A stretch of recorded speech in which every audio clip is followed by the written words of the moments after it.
वसुदेवसुतं देवं कंसचाणूरमर्दनं देवकी परमानन्दं कृष्णं वन्दे जगद्गुरुं श्रीकृष्णं वन्दे जगद्गुरुं श्रीकृष्णं वन्दे जगद्गुरुं जय श्रीकृष्ण सर्वांना मूकं करोति वाचालं तमो लङ्घयते गिरिं यत्कृपातमहं वन्दे परमानन्दं सर्वांच्या विनंतीवरून आपण 13वा अध्याय झाल्यानंतर 13व्याची समरी घेतली आणि अ, आता 11 ते 13 अध्याय आपण पुन्हा घेणार आहोत. 11वा अध्याय हा विश्वरूप दर्शन नावाचा अध्याय आहे आणि तो इतर अध्यायांपेक्षा अ, वेगळा अशा करता आहे की एक तर विश्वरूप दर्शन झालं म्हणून तो वेगळा आहे आणि त्यातलं वेगळेपण असं की बाकी सगळ्या अध्यायात भगवंतांनी उपदेश केला आणि अर्जुनाने तो ऐकलेला आहे. म्हणजे जे ज्ञान जे आहे ते शब्दांच्या माध्यमातून भगवंताच्या वाणीच्या माध्यमातून अर्जुनाच्या हृदयात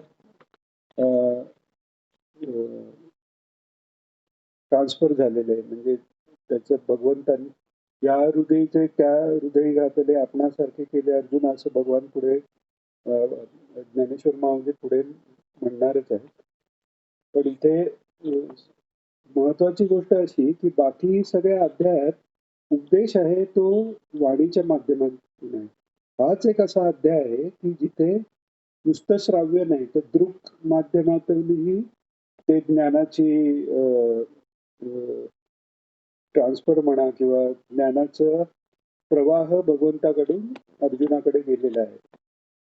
म्हणजेच इतर अध्यायात जे काही भगवंतांनी सांगितलं ते शब्दाच्या माध्यमातून यात लिहिलं गेलं. 11व्या अध्यायात भगवंतांनी जे सांगितलं त्याच्याबरोबर भगवंतांनी ते विश्वरूप दाखवलंय आणि ते दाखवलंय ते पण बाकी कोणाला दिसलेलं नाही. सुरुवातीला अर्जुनालाही दिसलं नाही. त्याला दिव्य दृष्टी दिलेली आहे. संजयांना दिव्य दृष्टी आधीच अवेलेबल आहे. त्यामुळे संजय आणि अर्जुन यांच्याबरोबर हनुमंत हे ते रूप पाहतायत. तर त्या रूपदर्शनातनं जी चित्ताची शुद्धी आहे किंवा ते ज्ञान, कारण ज्ञान म्हणजे काही नुसते शब्द नाही, तो अनुभव आहे. तर विश्वरूप दर्शनाचा अनुभव हाच ज्ञानाचा अनुभव खरं तर आहे. फक्त इथे अर्जुनाकडनं कार्य करून घ्यायचं त्यामुळे आणि अर्जुनाची आत्ता तशी अधिकार नसल्यामुळे तेव्हा अर्जुन पूर्ण समाधी अवस्थेत गेलेला नाही.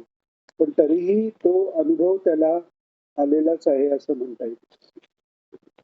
तर अशा वृत्तीने जे बघून जे त्याला जो अनुभव आलेला आहे तो अनुभव ह्या इथे शब्दात पूर्णपणे आपल्याला कळण्यासाठी कठीण आहे. त्याच्यासाठी आपल्याला आपल्या गुरूंची कृपा, ईश्वराची कृपा आणि पुन्हा पुन्हा केलेला अभ्यास हा आवश्यक आहे. त्या दृष्टीने आता आपण हे अध्याय पुन्हा एकदा पाहत आहोत. हे श्रीकृष्णाची इच्छा समजावी, कारण 11वा अध्याय कठीण आहे. कारण दिसून जे अर्जुनाला कळलेलं आहे ते आपल्याला फक्त शब्दाच्या माध्यमाने समोर आहे. अर्थात या अध्यायात थोडस काही पुढच्या श्लोकात अर्जुनाने त्या विश्वरूपाचं वर्णन केलेलं आहे, पण ते वर्णनही शब्दातच आहे. ते काही दिसण्याला रिप्लेस करू शकत नाही. त्या दृष्टीने 11वा अध्यायाचा अभ्यास आवश्यक आहे. 12वा तर भक्तियोग आहे. त्यामुळे तो सगळ्या गीतेचं जे सार आहे किंवा जो उद्देश आहे त्याचा उपदेश 12व्या अध्यायात असल्यामुळे तो पुन्हा आपण घेतोय. तेही संयुक्तिक आहे.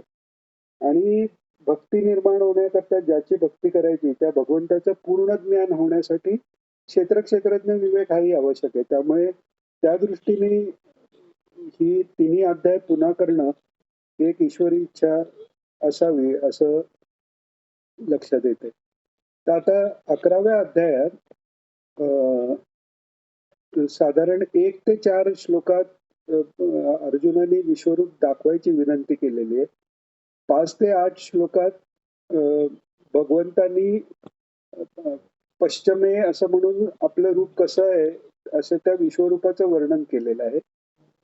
नंतर पूर्ण 15 ते 31 हे सगळे श्लोक जे आहेत, ते विश्वरूपाचं दर्शन झाल्यानंतर अर्जुनानी त्या विस्मयचकित अवस्थेत केलेली त्यांची स्तुती आहे. या अध्यायाबद्दल सांगताना ज्ञानेश्वर माऊली म्हणते, की इकडे शांतरसाला अद्भुत रस भेटायला आला. त्या दोघांचंही मिलन ह्या ह्याच्यात दिसतंय. आता शांतरस हा आपण मागेही पाहिलं, की जे ज्ञानाभ्यास आहे, तीही अ, ईश्वराबद्दल प्रेम ठेवून जर तो ज्ञानाभ्यास झाला, तर तोच भक्तीतल्या नवरसातला शांतरस आहे. सगळे ज्ञानी ऋषी मंडळी आहेत ते शांतरसाचे रसिक आहेत. तर अशा रीतीने सच्चिदानंद स्वरूप सर्वव्यापी असा जो परमेश्वर आहे, त्याच्या अव्यक्त रूपापर्यंतचं चिंतन करणं कठीण आहे. पण तो जर सर्वव्यापी परमेश्वर सच्चिदानंद परमात्मा जर सर्वव्यापीत्व कायम ठेवून सगुण झाला, म्हणजे सगुण आहे आणि सर्वव्यापी आणि सर्व विश्वाला व्यापून असा राहिलेला, असं दोन्ही आणि जर तो प्रकट झाला, तर त्याचं जे वर्णन आहे किंवा त्याचं जे दर्शन आहे, ते त्या शांतरसाला पोषक आहे. आणि मग आता अद्भुतरस कसा आला, तर शांतरसापासून अद्भुतरस हा अगदीच वेगळा रस आहे किंवा क्षणभर तो परस्पर विरोधी आहे असं म्हटलं तरी हरकत नाही. कारण शांतरसात चित्तवृत्ती शांत होत आहेत. त्या सच्चिदानंद रूपात विलीन होऊन समाधी लागते. तर अद्भुत रस हा खळबळ उडवणारा आहे. तर इकडे भगवंत सर्वव्यापी रूपाचं सच्चिदानंदाचाही अनुभव अर्जुनाला देतायत आणि त्याच वेळी दृष्टीला त्यांचं व्यक्त विश्वरूप दिसतंय. त्या व्यक्त विश्वरूपाचा संहार कार्याचा युद्धारंभानी तो आरंभ झालेला आहे.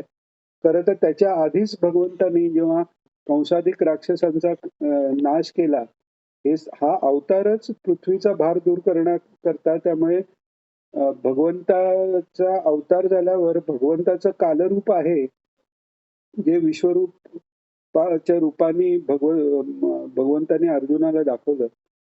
त्याचं तेव्हाचं कार्य संहारात्मक असल्यामुळे ते रूपही तसं अर्जुनाला दिसलेलं आहे. पुढे अर्जुनाला त्याची भीतीही वाटलेली आहे. अर्जुन म्हणताना म्हणतो, मला हे कोणालाही न दाखवलेलं जे विश्वरूप ते तू मला दाखवलं, माझ्यावर तू कृपा केलीस, त्याचा मला आनंदही आहे आणि ते पाहून मला भीतीही आहे. अशा परस्पर विरोधी जी रस आहेत, त्याचं एकत्रीकरण असं ह्या अध्यायात झालेलं आहे. आणि त्याच्याबरोबर ते होताना आध्यात्मिक उन्नतीच्या रूपाने किंवा त्या ज्ञानप्राप्तीच्या रूपाने तिसरा एक समोर न दिसणारा असा रसही त्यात आलेला आहे. त्यामुळे आज माऊलींनी 11व्या अध्यायाच्या ह्याच्यात एकदा म्हटलेले आहेत, की जसं गंगा यमुना सरस्वतीमध्ये सरस्वती गुप्त आहे, तसं इथे 3 रसांचा संगम इकडे झालेला आहे. असा हा अध्याय आहे. तर 15 ते 31 मध्ये विश्वरूपाचं वर्णन आणि स्तुती, भगवंताच्या विश्वरूपाची स्तुती अर्जुनाकडनं झालेली आहे. 32 ते 34 या श्लोकात भगवंतांनी स्वतः आपला प्रभाव काय आहे ते सांगितलेलं आहे आणि अर्जुनाला पुन्हा एकदा युद्ध करण्याची आदेश म्हणा किंवा सल्ला दिलेला आहे. त्याच्यानंतर 35 ते 46 या श्लोकात पुन्हा अर्जुनाने घाबरून जाऊन म्हणजे तो घाबरलेलाच आहे. तर त्यांनी अर्जुनाने भगवंताची स्तुती या श्लोकातनं केलेली आहे. ह्याच्यातले काही महत्वाचे सगळेच महत्वाचे श्लोक आहेत. पण नमः पुरस्ताद ददपृष्ठतस्ते असं करून पुढे मागे अर्जुनाला सगळीकडे वर खाली ते विश्वरूपच दिसतंय. तो स्वतःही त्या विश्वरूपाच्या आतच आहे हा अनुभव आहे. आणि त्याच्याबरोबर ते भयंकर रूपही दिसतंय. म्हणून घाबरून जाऊन त्यांनी आपले चतुर्भुज रूप दाखवा म्हणून त्यांनी स्तुती केलेली आहे. त्याच्यानंतर 47 ते 50 श्लोकातून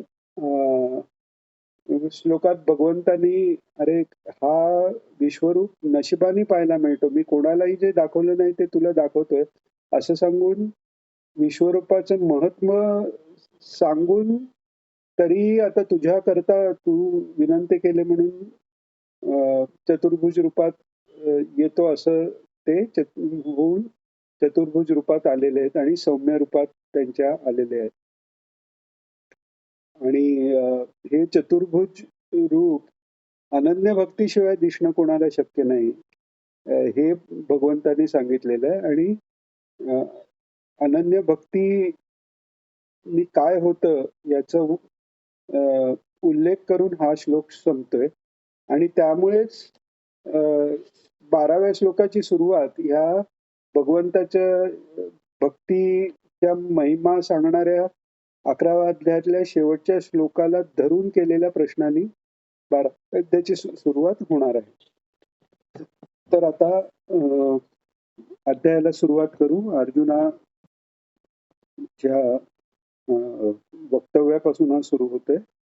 अर्जुन उवाच मदनुग्रहाय परमं गुह्यमध्यात्मसंहितं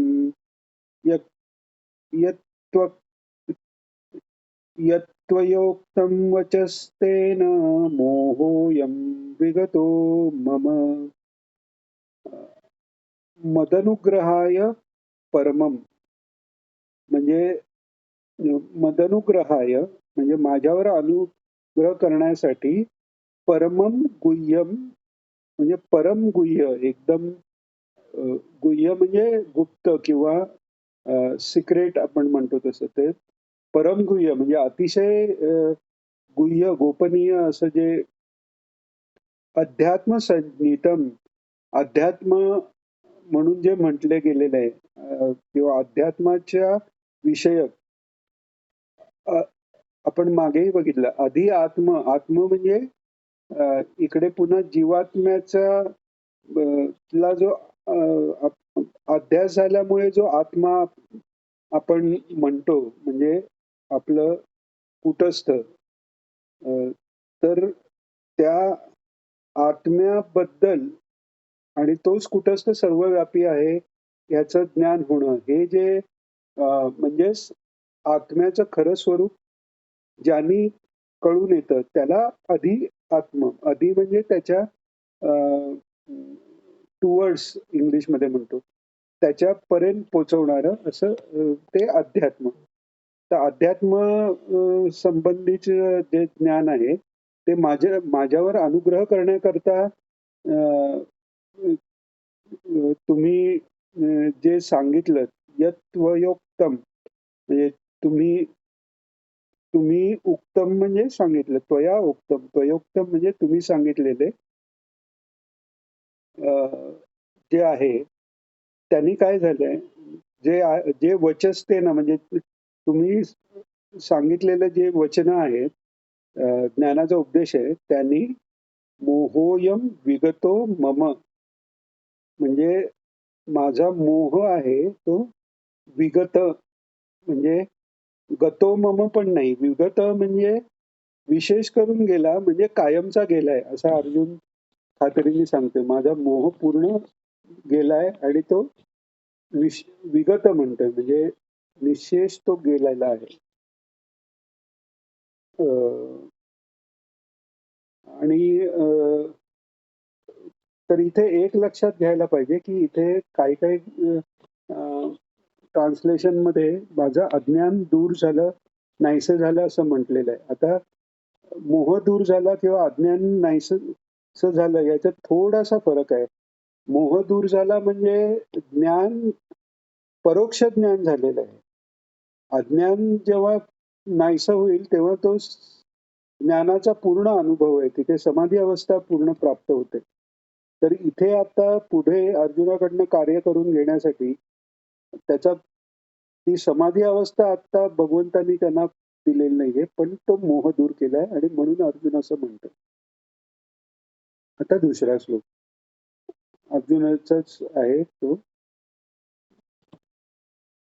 भवाप्ययौ हि भूतानां श्रुतो विस्तरशो मया त्वत्तः कमलपत्राक्ष महात्म्यमपि चाव्ययम्.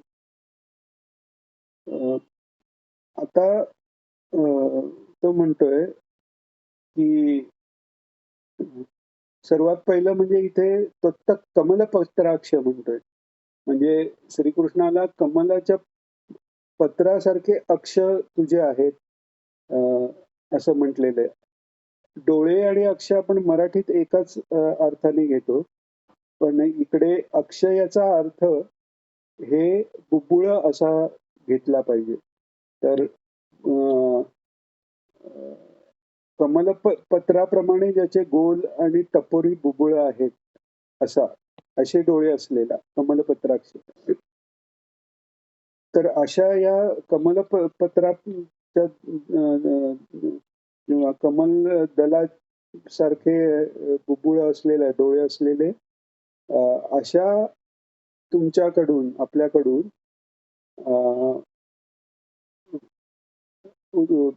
प्राण्यांची उत्पत्ती आणि प्रलय म्हणजे सर्ग आणि विसर्ग हे हे मी आपल्याकडनं ऐकलं आणि त्याचा म्हणजे आपल्या अविनाशी स्वरूपाचा जो प्रभाव आहे तोही मी आपल्याकडनं ऐकला. महात्म्यमपि च अव्ययम, अव्यय असं जे स्वरूप आहे आपलं त्याचाही प्रभाव महात्म्य मी ऐकलं. त्यात भवाप्यय म्हणजे भव म्हणजे उत्पत्ती आणि अप्यय म्हणजे प्रलय ह्याचं दोन्हीचंही वर्णन मी आपल्याकडनं ऐकलं असं अर्जुन म्हणतोय. आता पुढे अर्जुन म्हणतोय एवमेतद्यथार्थत्वम् आत्मानं परमेश्वर द्रष्टुमिच्छामि ते रूपम् ऐश्वरं पुरुषोत्तम. आता इथे एक पाहायला पाहिजे की पहिल्या दोन याच्यात थोडीशी अर्जुनन कृतज्ञता व्यक्त करतोय. म्हणजे तुम्ही माझ्या अनुग्रहाकरता हे सगळं सांगितलं, त्यांनी माझा मोहही दूर झाला आणि सर्ग विसर्ग याचं भवाप्यय याचं वर्णनही तुम्ही केलं माझ्याकरता. आणि तो कमलपत्राक्ष म्हणतोय कारण आता त्या भगवंताच्या सुंदर रूपाबद्दल अजून त्याला प्रेम वाटतंय, अजून आपलेपणा वाटतोय आणि त्याच्या मनात असं आहे की हे चतुर्भुज जे सीमित रूप आहे हे इतकं प्रिय आहे, कमलाप्रमाणे नयन आणि इतकं सुंदर आहे. तर हेच रूप जर विश्वव्यापक दिसलं तर त्या गोडपणाला मधुराधिपतेर अखिलम मधुरम म्हणून आचार्य महाराजांनी मधुराष्टकात म्हटलेलं आहे की श्रीकृष्णांचं रूप कसं आहे तर हसितम मधुरम वलितम मधुरम म्हणजे जे काही ते करतायत आणि नुसतं तेच नाही त्यांच्या बरोबर जे आहे म्हणजे गावो मधुरा वगैरे म्हणजे त्यांच्या आजूबाजूच्या ज्या त्यांच्या लीलेत भाग घेणारे जे ते पण सगळे मधुर आहेत असं ज्ञानी आणि वेदांती ज्यांनी वेदांताचा जो अर्थ गढूळ झालेला किंवा वैदिक धर्म जो त्याला सगळे फाटे फुटलेले ते पुन्हा ज्यांनी सुरळीत केलं आणि अद्वैताचा पुनर्स्थापना केली ते आचार्य महाराज सांगतात की मधुराधिपतेर अखिलम मधुरम. तर तशा ह्यानी श्रीकृष्णाचं मधुरत्व त्याला आता जास्त जाणवलेलं आहे. ती भक्ती अजून त्याची आतून बाहेर येते. म्हणून ना कृष्ण ना यादव हे कोणतीही संबोधन न म्हणता तो कमलपत्राक्ष म्हणतोय. पण हे म्हणताना तो कृतज्ञता व्यक्त करतोय. म्हणजे कुठेतरी ते सख्य भावापासून अ, प्रेम जरी वाढलं असेल तरी सख्यत्व जे ईश्वराशी किंवा श्रीकृष्णांची बरोबरीच्या नात्याने होतं, त्यात थोडासा फरक इथे झालेला दिसतोय. म्हणजे तो आता कृतज्ञता व्यक्त नाहीतर मित्राची कृतज्ञता व्यक्त करायची गरजही नसते ना. आपण तो मित्रच आहे, करायलाच पाहिजे असा एक हक्काची भूमिका असते. पण इथे ती कृतज्ञता व्यक्त केली आहे आणि त्याचं कारण म्हणजे त्याला पुढे एक विनंती करायची आहे. म्हणजे आपण देणारे आहात किंवा कोणतीही स्तोत्र आपण पाहिलीत सत्पुरुषांनी केलेली किंवा वेदात ही स्तुती किंवा हे पाहिली. तर एखादी गोष्ट मागण्याआधी त्या रूपाचे गुणाचं स्तुती करून किंवा कृतज्ञता व्यक्त करून मागितली जाते. तसा अर्जुन हा कृतज्ञता व्यक्त करून आपली इच्छा आता भगवंतासमोर ठेवतोय. तर काय म्हणतो तो, एवमेतद्यथाथ त्वम आत्मानं परमेश्वर द्रष्टुमिच्छामि ते रूपम ऐश्वरम पुरुषोत्तम.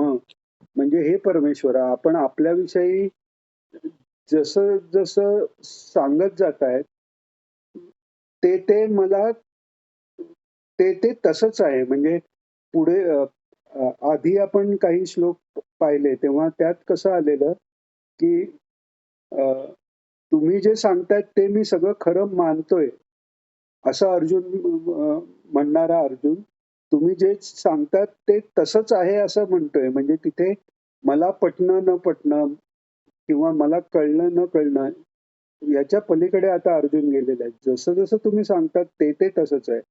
आणि आपण मागे ती गोष्टही पाहिलेली, जी रामकृष्ण परमहंस नेहमी सांगायची ती, की एकदा अर्जुन आणि कृष्ण चाललेले असताना आकाशात एक पक्षी दिसला. तर अर्जुनाला कृष्ण म्हणतो, "अरे कृष्णा बघ तो कसा काळा कावळा कसा उडतोय." तर अर्जुन पाहतो, म्हणतो, "अरे खरंच की काळा कावळा उडतोय."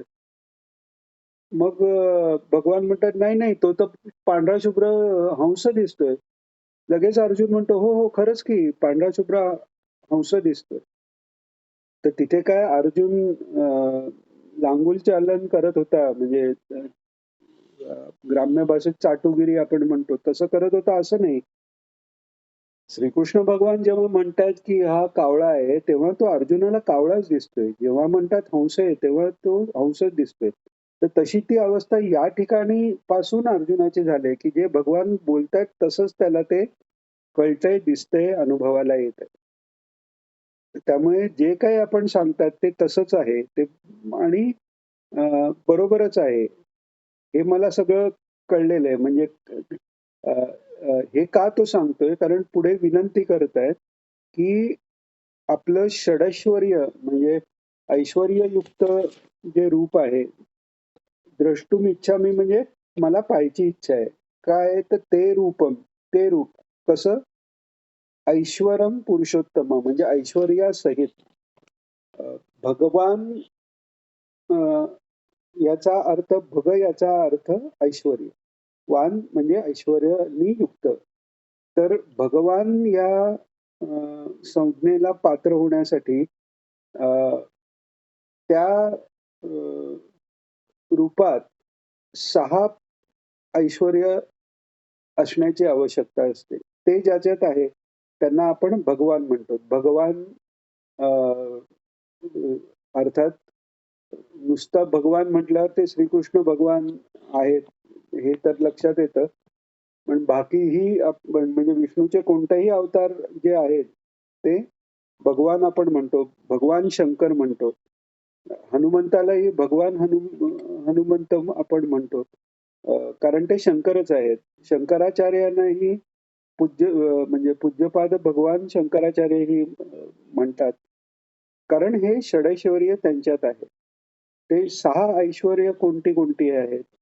तर जे ज्ञान हे एक सर्वात पहिलं आणि महत्वाचं ऐश्वर्य आहे, की ज्ञानी आहे.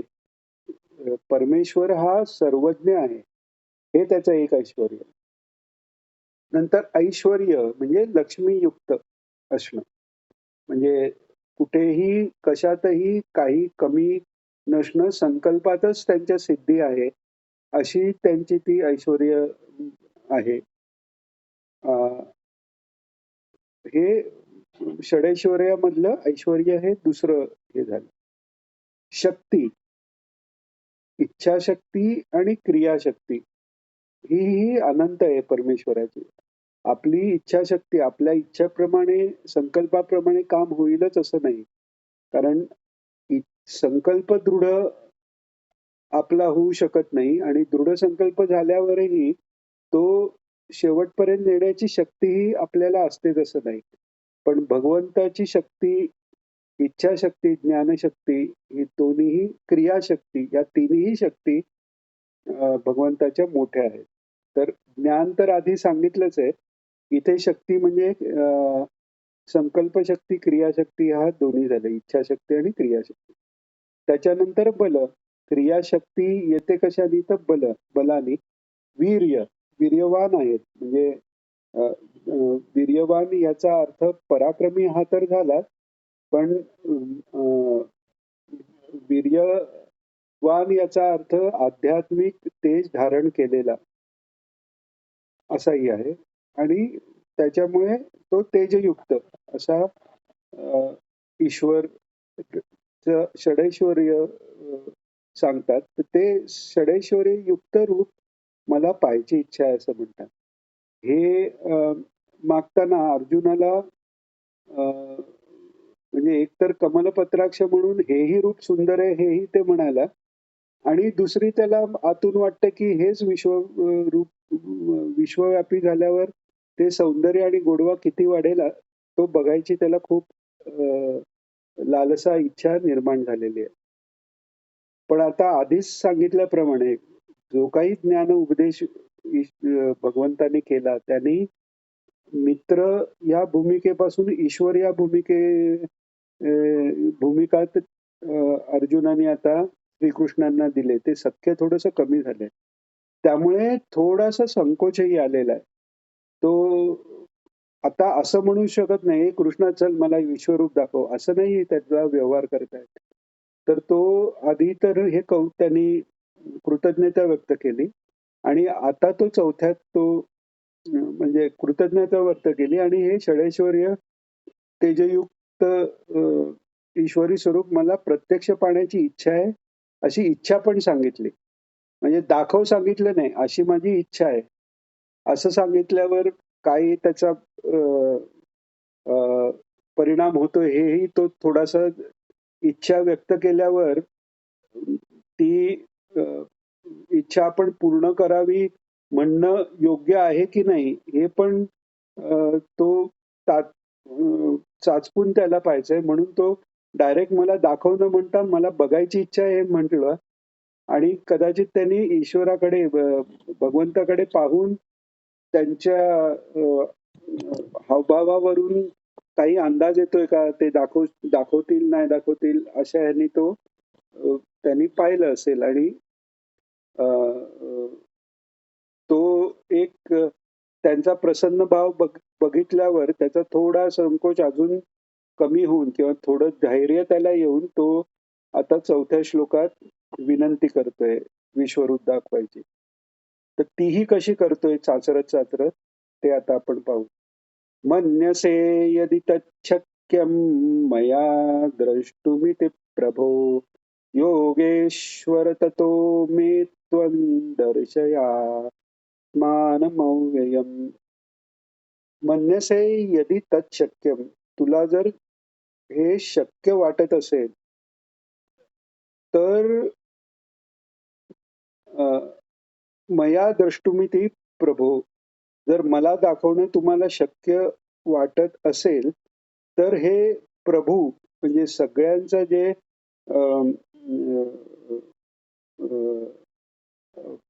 प्रभुत्व ज्याच्याकडे आहे, म्हणजे सगळं ज्याच्याकडून उत्पन्न झालेलं आहे आणि सगळ्याचा जो नियामक आहे तो झाला प्रभू. असे आपण आहात म्हणून प्रभू हे संबोधन केलंय.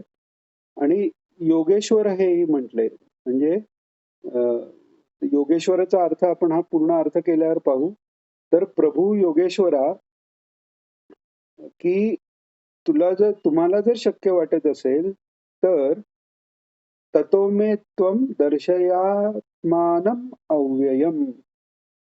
म्हणजे जर शक्य वाटत असेल तर हे प्रभू, हे परमेश्वरा, तुम्ही अव्यय आणि अव्यय असं आत्मानम म्हणजे आत्मस्वरूप तुमचं जे अविनाशी रूप आहे ते मला दाखवा. म्हणजे त्यातही इतका केअरफुल यांनी अर्जुनाने सांगितलंय की विश्वरूप दाखवा, म्हणजे जे मूळ आत्मस्वरूप तुमचं जे आहे ते दाखवा, हे तो भगवंतांना म्हणतोय. आणि या हा एक या अध्यायाचं महत्व आहे की जे ज्ञानमार्गाने जातात ते बाह्य ईश्वराचे त्यातले ज्यांची थोडीशी दिशाभूल झालेली आहे ते ईश्वराचं बाह्य स्वरूप, सगुण अवताराचं बाह्य स्वरूप हेही मायेचा भाग धरतात. तर इथे आता भगवंतांना अर्जुनाने विनंती केली आत्मस्वरूप दाखवायचे, तर त्या सच्चिदानंद स्वरूपाबरोबर त्याला बाह्य याच्यात दिसलेलं जे काय घडामोडी किंवा कालरूपी परमात्मा हेही दिसलेलं आहे. याच्यावरूनही हे लक्षात येतं की जे व्यक्त आता जे विश्वरूप झालेलं आहे तेही त्याचंच आहे आणि तेही सच्चिदानंद रूप आहे. अव्यक्त हेही सच्चिदानंद रूप आहे आणि सगुण साकार चतुर्भुज रूप हेही सच्चिदानंद रूप आहे. कारण ईश्वर सर्व काली सर्व ठिकाणी एकसंग आनंद रूपानेच आहे. त्यामुळे कोणतंही रूप त्यांनी घेतलं तरी त्याच्या सच्चिदानंदत्वाला कमीपणा येत नाही. तर अशी आता विनंती केली अर्जुनाने, शक्य असेल तर दाखवा. आता भगवंताला काय शक्य नाही आणि एवढा प्रेम ज्याच्याबद्दल भगवंताला वाटतंय तर त्याला नाही दाखवणार तर कोणाला विश्वरूप दाखवणार. तर त्यामुळे अर्जुनाची आता पूर्ण मोह गेलाय पण पूर्ण ज्ञान त्याला झालेलं नाहीये. पूर्ण ज्ञान होतं तेव्हा विश्वरूप दर्शन आपोआप होणारच आहे. आणि त्यावेळी कोणतंही कालरूपाने झालं नाही झालं किंवा त्याच्या शिवाय नुसतं सच्चिदानंदाचा अनुभव आला, या कोणत्याही अवस्थेत तो महात्मा शांतच राहणार आहे. आत्ता अर्जुन त्या मोहातनं आत्ताच बाहेर येतोय. पूर्ण ज्ञान त्याला अनुभव असताना येण्यासाठी त्याची पूर्ण अजून योग्यता नसतानाही केवळ भक्तवात्सल्यामुळे भगवंतांनी त्यांना दिव्यदृष्टी देऊन हा अनुभव दिलेला आहे. तर अर्जुनाने विनंती केल्यावर भगवंताला आनंद झालेला आहे. कारण याचं कारण अजूनही एक आहे की इथे अर्जुन कुठलंही व्यावहारिक काही मागत नाहीये. भगवंताचे भरपूर भक्त असतात. आपल्या भारत ही तपोभूमी, पुण्यभूमी आणि भक्तीचा वारसा असलेली भूमी जरी असली आणि प्रत्येक घराघरातनं थोड्या फार का प्रमाणात होईना ईश्वराबद्दल आस्तिक्य तर भारतात आहेच, पण त्याच्याबरोबर थोड्याफार का प्रमाणात होईना भक्तीच्या मार्गाने लोक जातात आहेत. या देशाचे संस्कार असे आहेत की भक्ती ही आपल्या नसानसात भिनलेली आहेच, पण ती भक्ती सकाम अशा प्रकारची होते. नुसतंच आपलं विश्वरूप दाखवा असं म्हणणारा किती किती जण असतील आणि ते म्हटलं तरी त्याला दाखवतील असंही नाही ना. भगवंतच पुढे सांगतात की हे मी बाकी कोणाला न दाखवलेलं हे मी तुला दाखवले रूप, हे भगवान म्हणणारच आहेत.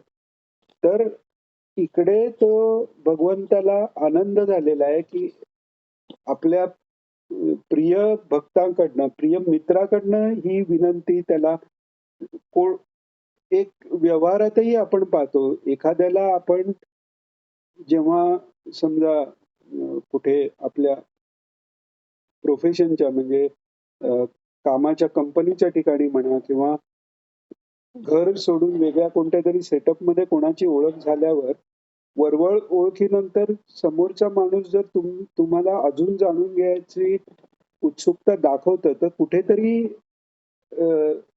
तो आनंद आपल्याला होतो. तसं इथे भगवंताला कोणतरी आपल्याला जाणून घ्यायला इच्छुक आहे. म्हणजेच एकोहम बहुश्याम ह्या संकल्पाचा जो उद्देश आहे, की वेगवेगळ्या रूपाने आपणच आपल्याला जाणून घ्यावं. तसं आपलंच एक रूप आपल्याला जाणून घ्यायला उत्सुक आहे. हा आनंद भगवंताला आहे आणि हे प्रेम आहे. भक्ताबद्दल प्रेम हे स्वस्वरूपाचंच प्रेम आहे भगवंताचं. आणि भक्ताचं ईश्वराबद्दल प्रेम हेही स्वस्वरूपाचंच प्रेम आहे, कारण भक्त आणि भगवान वेगळे नाही त्याचं. तर इथे ते भगवंताचं प्रेम इतकं हे आलं, की हो, हो, चालेल दाखवतो किंवा थांब मी विचार करतो असं काही नाही. लगेच भगवान म्हणतायत 5व्या श्लोकात, श्री भगवानुवाच. मला वाटतंय 40 मिनिटं झालेली आहेत, तर आपण हा भगवंताच्या श्लोकापासून उद्या घेऊ. आता प्रार्थना घेऊ. आणि आपण आता रिव्हिजन घेतोय याचं एक कारण असं आहे, की आधीच्या ह्याच्यात अटेंड करता नाही आलं किंवा समजलं नसेल, तर आपण त्याकरता पुन्हा घेतोय. त्यामुळे काही शंका असेल तर मध्ये हात वर करून किंवा मध्ये बोललं तरी चालेल. विचारायला काही हरकत नाही. योगेशं सच्चिदानन्दं वासुदेवं व्रजप्रियं धर्मसंस्थापकं वीरं कृष्णं वन्दे जगद्गुरुं. श्रीकृष्णं वन्दे जगद्गुरुं. श्रीकृष्णं वन्दे जगद्गुरुं. जय श्रीकृष्ण सर्वांना.